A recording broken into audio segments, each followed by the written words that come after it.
think about this for a second. Your car tires, the bridges you cross, even maybe the mattress you slept on last night, they all rely on something, often hidden steel wires. Absolutely. It's this foundational material everywhere, but totally under the radar most of the time, billions of dollars worth. And today, we're going to dive into a company that's, well, making some serious waves in this space. Bansal Wire Industries, or BWIL, as they're often known, a major player in India. Yeah, really significant one. And for this deep dive, we're drawing heavily from a new expert research report. It just came out June 19th, 2025, from Anand Rathi Share and Stockbrokers. And importantly, they've initiated coverage with a buy rating, right? That's right, a buy. So it gives us a great framework. Okay, so our mission today, to really get under the hood of BWIL, we want to figure out what makes them stand out. We'll zero in on their, frankly, huge expansion plans. They're massive. Their smart move into these higher value products, and also, crucially, how they handle risk in what looks like a pretty tough industry. Yeah, it's competitive. By the end, you should have a really clear picture of why this company seems poised for some major growth and, what that ripple effect might be for the market. Sounds good. Where should we start? History. Yeah, let's do that.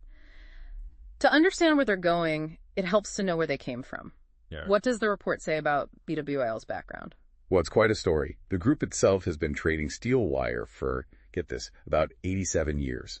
A long time. Wow, okay. But Bansal Wire Industries, the manufacturing entity, that was incorporated in 1985. Yeah. And their first month, they made just 102 tons of HB wire. Just 102 tons. That's quite the starting point compared to now. Exactly. Compare that to the huge capacity they're talking about adding now. It's night and day. So from that 102 tons, where do they actually stand today in the Indian market? Okay, so right now the report pegs them as the second largest steel wire manufacturer in India overall.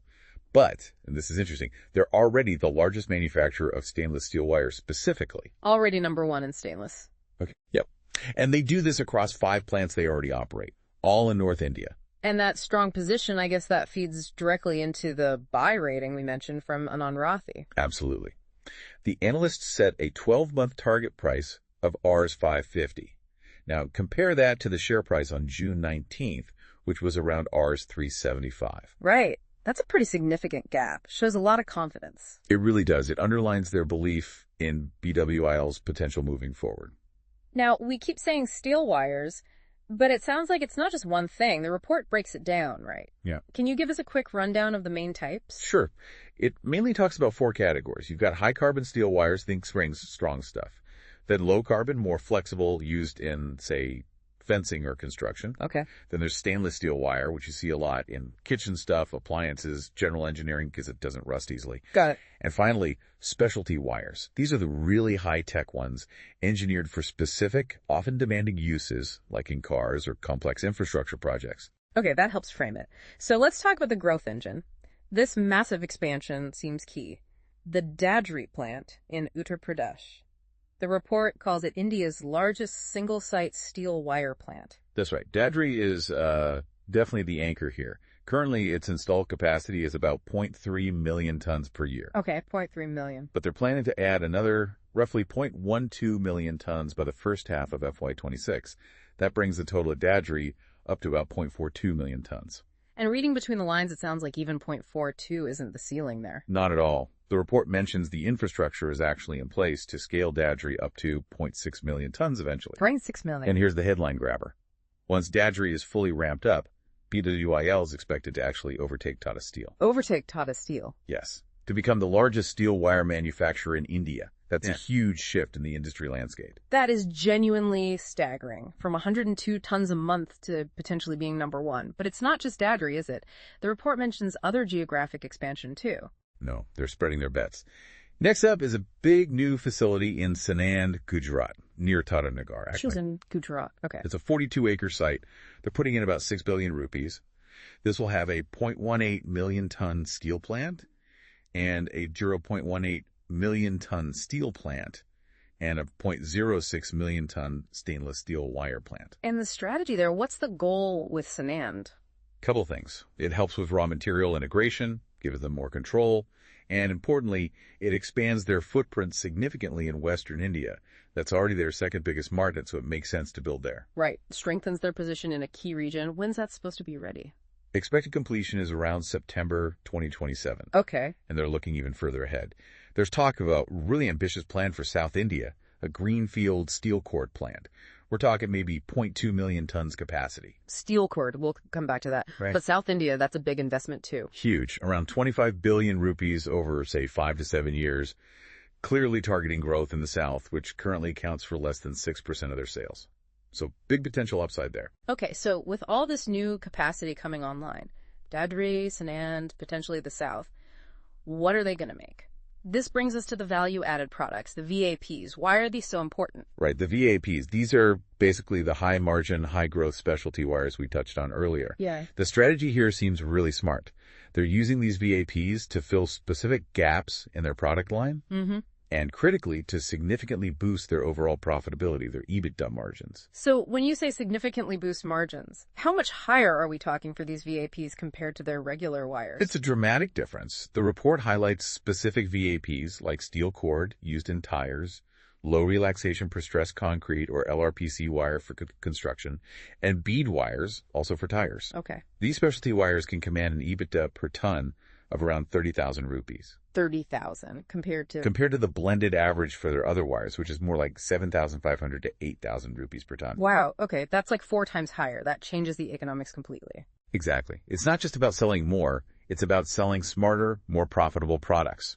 This insulates them a bit from commodity price swings, helps fund more growth, and really cements them as a specialized, almost indispensable supplier in certain areas. And you mentioned steel cord and tires. There's an import substitution angle here too, isn't there? Taking on foreign players. Absolutely. That's a key part of the strategy. Products like steel cord and also hose wires were mostly imported into India, often from big global names like Bansal Industries. Right. BWIL is stepping in to make these domestically.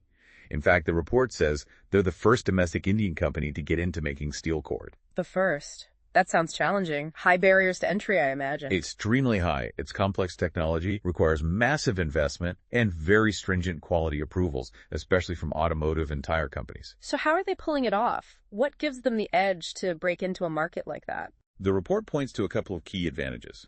First, they already have strong, long-standing relationships with the big tire manufacturers from selling them other types of wire. Ah, okay, so they have their foot in the door. Exactly. Trust is already established. And second, they made a very strategic hire. They brought on a plant head who used to work at Bekaert. Oh, interesting. Someone with direct experience. Precisely. That kind of know-how, combined with existing relationships, is invaluable when you're dealing with customers who have multi-year approval processes for critical components like steel cord. And they've already got a PLI production linked incentive for bead wire and plan to apply for steel cord too. Okay, that makes sense. But with all this rapid growth, you have to wonder about risk management. How does the report suggest BWIL is staying resilient while being so aggressive? What's their operational playbook? That's a fair question. The report highlights a few things. A big one is their cost-plus pricing model. Cost plus, how does that work? Essentially, it means their selling price is linked to their raw material costs. This helps them maintain pretty stable EBITDA margins. The report says historically around 6-8%, even when steel prices are bouncing around globally or domestically. So it protects their profitability somewhat from market volatility? Largely, yes. Oh. They hedge about 80% of their raw materials against confirmed orders, so they know their costs and can price accordingly.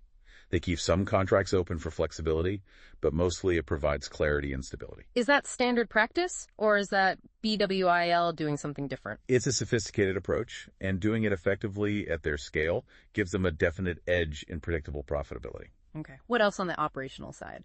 Diversification.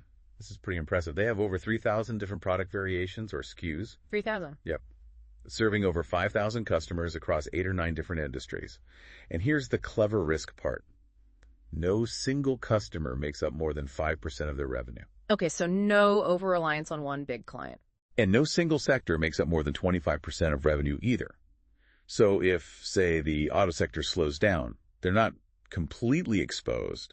It's a really smart way to spread the risk.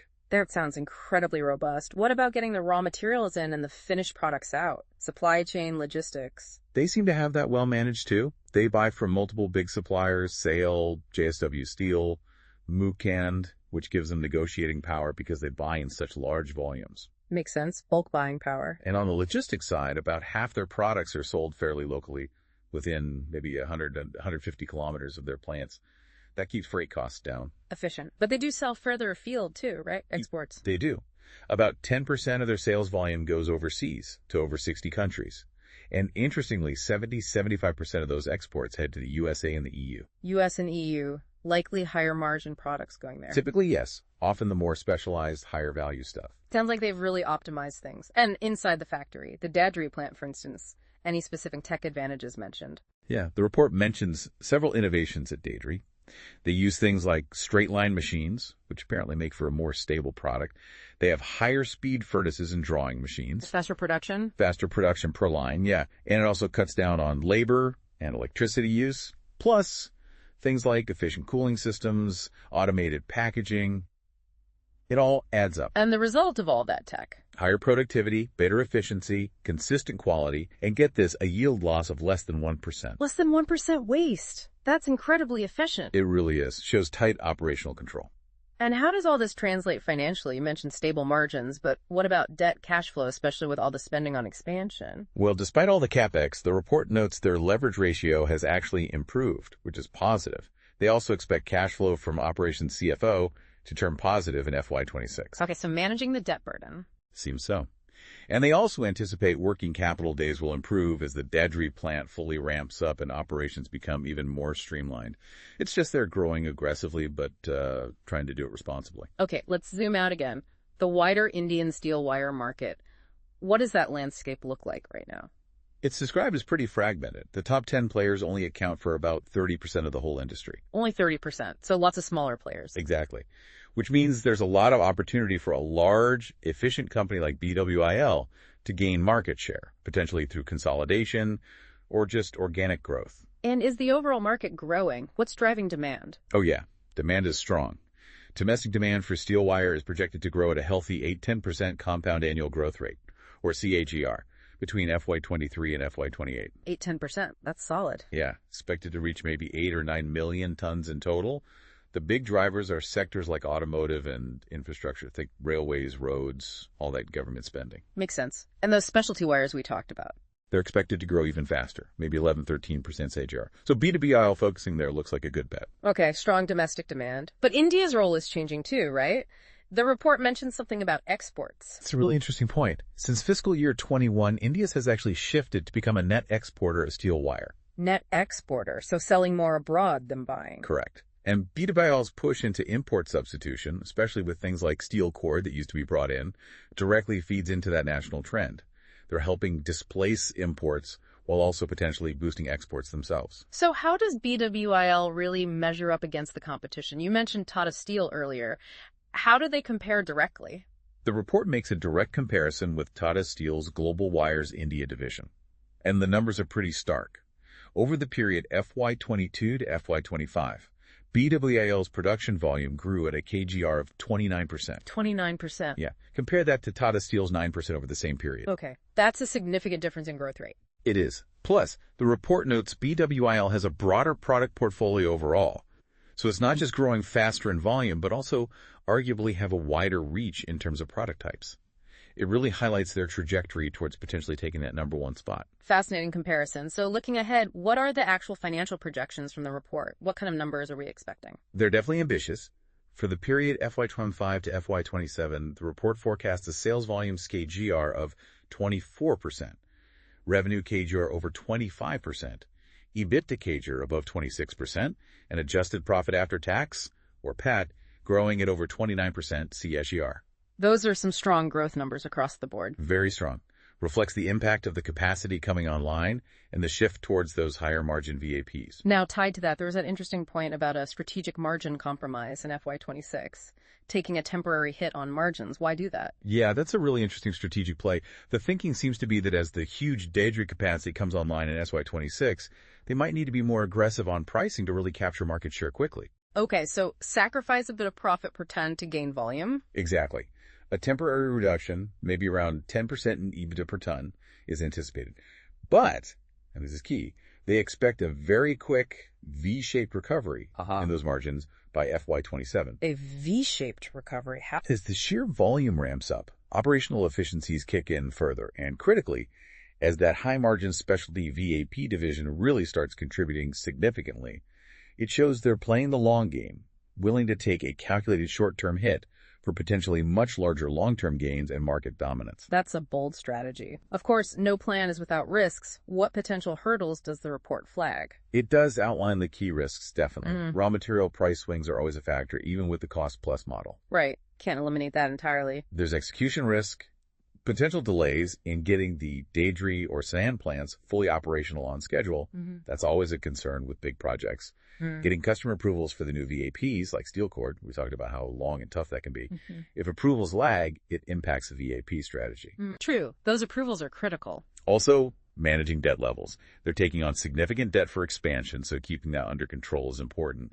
And finally, the challenge of successfully breaking into new geographic markets, particularly the South, where they have less presence currently. Okay, so a standard range of operational, financial, and market risks to keep an eye on. Pretty much, yeah. Standard for this kind of ambitious growth plan. So wrapping it all up, despite those risks, what's the final word from the analysts? The core investment thesis. It comes back to that buy rating and the Rs 550 target price. The analysts clearly believe that BWIL's growth story, both in terms of volume and improving margins, has legs and is likely to continue for potentially the next decade. Driven mainly by that massive capacity expansion coming online and a strategic, profitable push into those value-added products. They see a clear path to leadership and enhanced profitability. So there you have it. That's the story of Bansal Wire Industries, BWIL, a company really making a move, transforming from, a strong regional player into potentially the national leader in steel wire. Yeah, it's a compelling narrative of huge capacity growth married with a smart pivot into these high-margin specialized areas like steel cord. And hopefully you now have a bit of a shortcut to understanding not just the specific company, but also the dynamics of this really vital yet often overlooked industrial sector. A sector that's quietly underpinning so much of modern infrastructure and manufacturing. Exactly. So here's a thought to leave you with. As we see global supply chains keep shifting and domestic demand in places like India continues to surge, what kind of impact could a company like BWIL have? With its focus on replacing imports and developing these highly specialized products, how might it influence not just its own market, but maybe the wider picture of industrial manufacturing and even innovation going forward? That's a great question. How does domestic capability in these foundational industries reshape the bigger economic picture? Something worth watching.